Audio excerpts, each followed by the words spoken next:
ചരിത്രത്തിലൂടെ വലിയ വിശദീകരണങ്ങൾ കൂടാതെ തന്നെ ഓരോ ആയത്തുകളും നമ്മുടെ മുമ്പിൽ വളരെ കൃത്യമായി നൽകുന്ന ഒരുപാട് ഇബറത്തുകളുണ്ട്, ഗുണപാഠങ്ങളുണ്ട്. മുഷാവറയുടെ പ്രാധാന്യം പറഞ്ഞു. ഇത്ര വലിയ ആളാണെങ്കിലും മുഷാവറ നടത്തണം. മുഷാവറ നടത്തുമ്പോൾ എല്ലാവരെയും അഭിപ്രായം സ്വീകരിച്ചോളണമെന്നില്ല.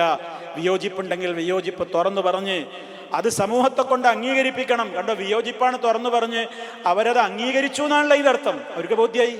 ഇപ്പോൾ വിയോജിപ്പ് വെറുതെയാണ് പറഞ്ഞിട്ട് കാര്യമില്ല. വിയോജിപ്പ് എന്തുകൊണ്ടാണ് ഞാൻ പറയുന്നത് എന്ന് അവിടെ നേരത്തെ ആദ്യാഭിപ്രായം പറഞ്ഞ് ആളുകൾക്ക് തിരുത്താൻ തോന്നുന്ന വിധത്തിൽ എന്ത് ചെയ്യണം, അത് കാര്യം പ്രസന്റ് ചെയ്യാനും കൂടെ കഴിയണം. അപ്പോഴാണ് ഒരു ഏകകണ്ഠേനുള്ള അഭിപ്രായത്തിലേക്ക് എത്തുക. അതിനൊക്കെ സമർത്ഥയാണ് ഇവർ. അങ്ങനെ അവർ ചെയ്തു എന്നുള്ളതാണല്ലോ ഇതിൽ നിന്ന് മനസ്സിലാക്കുവാൻ സാധിക്കുന്നത്.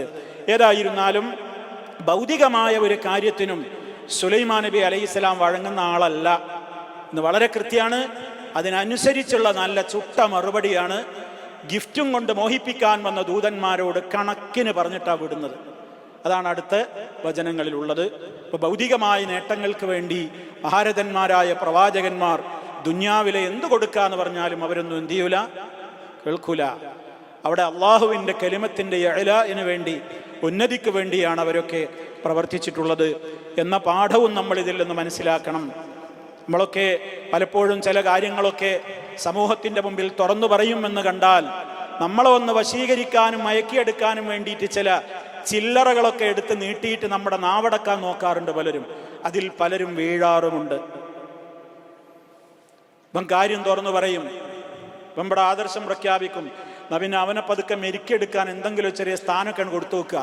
അപ്പോൾ പള്ളിയിൽ വലിയ സ്ഥാനമൊക്കെ കൊടുത്തു, മഹല്ലിൽ പ്രസിഡന്റാക്കി, സെക്രട്ടറി ആക്കി. പിന്നെ അവന് തൗഹീദും ഇല്ല, ഒന്നുമില്ല. അവൻ പറഞ്ഞു ഞങ്ങളാൾ തന്നെയാണ്. അങ്ങനെയല്ലേ എത്ര ഉദാഹരണങ്ങളില്ലേ സമൂഹത്തിലല്ലേ? നമ്മളിലേക്ക് ഇറങ്ങി ചിന്തിക്കേ. നമ്മൾ സത്യത്തിൻ്റെ ഭാഗത്ത് നിന്ന് നമ്മൾ പൊരുതും എന്ന് കാണുമ്പോൾ ചില ആളുകൾ ഇറക്കുന്നൊരു തുരുപ്പ് ഷീട്ടുണ്ട്.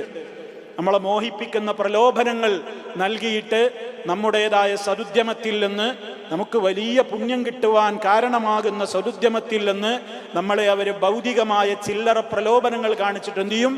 പിന്തിരിപ്പിക്കും. അങ്ങനെ പിന്തിരിപ്പിച്ച എത്ര ചരിത്രങ്ങൾ ലോകത്ത് കഴിഞ്ഞുപോയി. നബി സല്ലല്ലാഹു അലൈഹി വസല്ലമിൻ്റെ ഭാഗത്ത് നിന്ന് ആദർശം കൃത്യമായി കേട്ട ഖുറൈശികളിൽ ഒരുപാട് പ്രമാണിമാരുണ്ടായിരുന്നു. അവർക്കൊക്കെ മനസ്സിലായിരുന്നു ഇത് മുഹമ്മദ് പറയുന്നതൊന്നും എന്തല്ല, മനുഷ്യവചനങ്ങളല്ല, തികച്ചും ദൈവീകാണ്.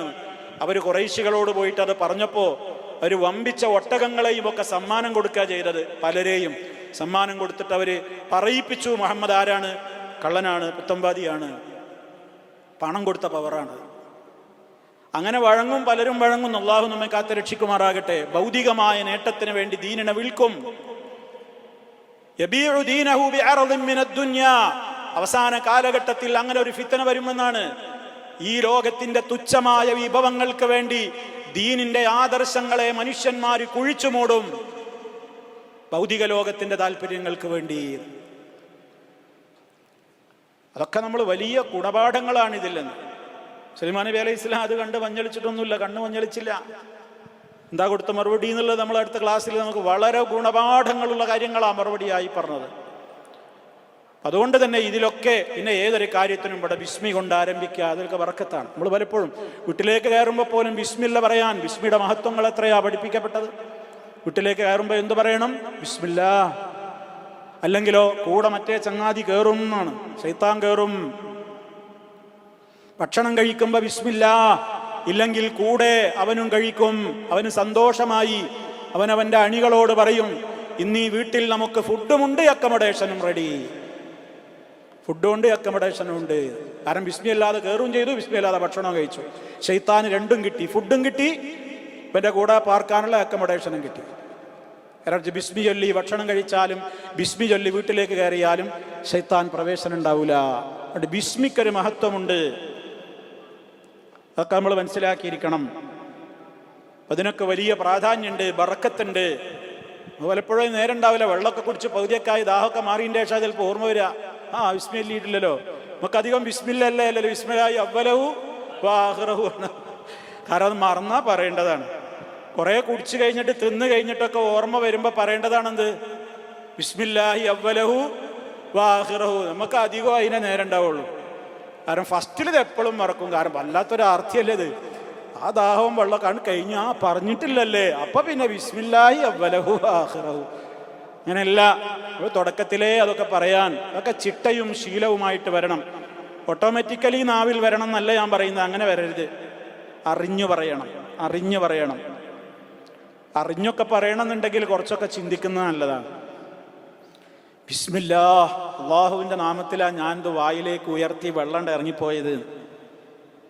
ഒരു ടീസ്പൂണ് വെള്ളം കുടിക്കാൻ കഴിയാതെ മൂക്കിലൂടെ ട്യൂബിട്ടിട്ട് വർഷങ്ങളോളമായിട്ട് ഹോസ്പിറ്റലുകളുടെ ബെഡുകളിലും ICU റൂമുകളിലും ഒരുപാട് ആളുകൾ ഇന്നും കിടക്കുന്നുണ്ട്. അള്ളാഹു ശിഫ നൽകുമാറാകട്ടെ. ഒരുപടി ആളുകൾ ഒരു ടീസ്പൂൺ വെള്ളം ഇറങ്ങൂല. അപ്പൊ ബിസ്മില്ലാ എന്ന് നമ്മൾ കുടിക്കുമ്പോഴേ സുഖമായിട്ട് നമ്മൾ കുടിക്കുകയാണ്. ഇഷ്ടംപോലെ ഭക്ഷണമുണ്ട്, ഒരു ഭക്ഷണാണ്ട് ഇറങ്ങൂല. ട്യൂബിലൂടെ അടിച്ച് കലക്കി ജ്യൂസ് പരുവത്തിലാക്കി കൊടുക്കുകയാണ്.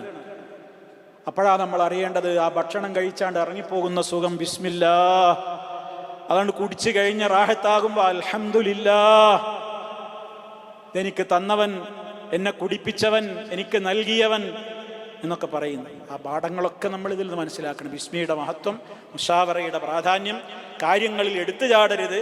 അതേ കാര്യങ്ങൾ ആലോചിച്ചിട്ട് വരും വരായികളെ കുറിച്ച് ചിന്തിക്കാതെ എടുത്തുചാട്ടം പാടില്ല എന്നൊക്കെയുള്ള ഒരുപാട് പാഠങ്ങൾ ഇന്നത്തെ ഈ ഒരു ആയത്തുകളിലൂടെ നമ്മൾ മനസ്സിലാക്കിയിട്ടുണ്ട്.